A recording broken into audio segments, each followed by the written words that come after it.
This week I'll discuss one project.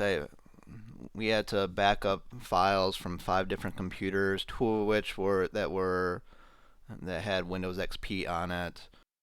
If you're not familiar, those systems had floppy and CD drives, which for the amount of files I had to back up, which wasn't going to be a good idea.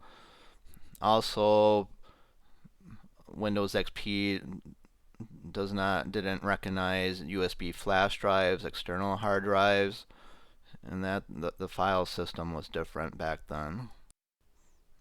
What I did was got both Windows XP computers on the internet, set up Windows networking with the Windows 11 machine.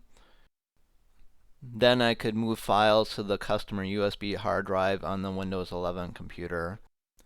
For this to work, SMB 1.0 has to be enabled on the Windows 11 computer. SMB stands for Server Message Block. 1.0 was what Windows XP used.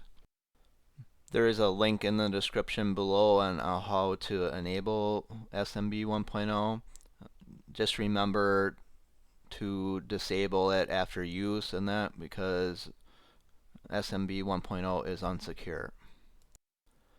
Thanks for watching this video.